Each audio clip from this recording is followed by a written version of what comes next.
Last time we took a look at how functions get shifted left and right with this formula. A is the f of x minus h plus k. And we notice inside the parentheses everything goes left and right. Outside the parentheses is a shift up and down. And it doesn't matter what function you have. I have here drawn quadratic in blue, absolute value, that's this purple one, the sharp corner. The cubic function right there in green tends to get flat right there and then go up. And then the square root function starts at 0, 0 and then goes to the right like a sideways parabola. So with these guys, any movement to the right, okay, we'll shift those to the right, puts a minus inside the parentheses, inside the function. And anything that I want to shift up, okay, same thing. It's going to be outside that parentheses. So outside the square, the absolute value, the cube, and the root. So outside of that piece. What we want to look at today is that value of a that's out front. What does that do? Alright, so this value of a, notice first of all that all of these functions go through this point right here at 1, 1.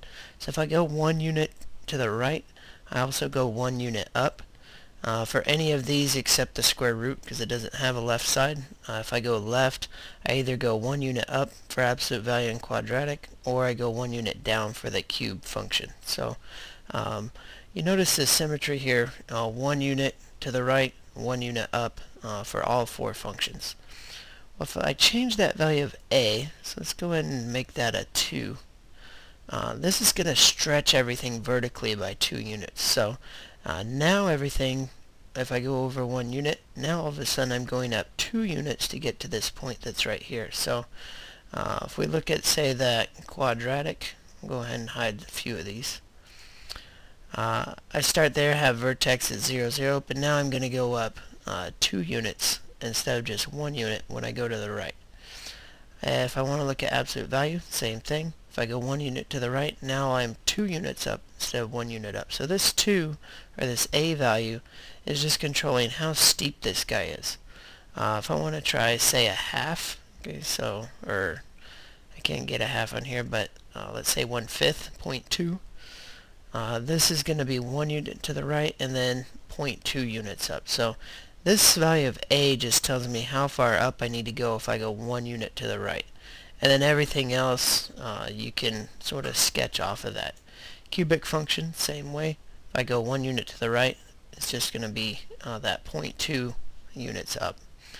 Same with square root, same with quadratic. So that other key point right there is what we want to look at too. Now notice if I shift everything, nothing really changes. So I could shift this to be over to the right 3 units, up 4 units. There's my vertex, corner point, beginning for the square root, flat part for the cube function. But still, 1 unit to the right of that, I go 0.2 units up. Alright, so let's go ahead and try one here with a few of these. So what happens now if I do, say, -2? Let's try -2. Alright. So what would happen with that? So if we don't shift at all, let's look at the absolute value. That means 1 unit to the right. Now all of a sudden I'm going 2 units down, -2. And this just flips the graph upside down. If I try the cubic function, okay, it's the same way. Now instead of going up to the right, now I'm going down to the right, so down 2 units. Same thing, if I go to the left now, it's the opposite way. It's going to be up. So this just flips everything upside down. Quadratic, notice that's upside down. Square root function, that's also upside down.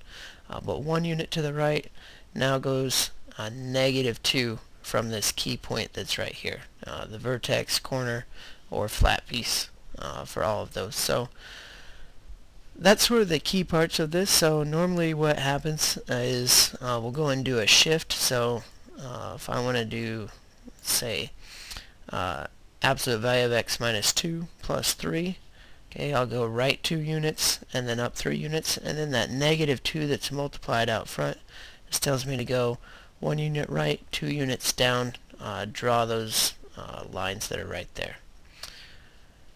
Hope that helps with knowing what to do with that a.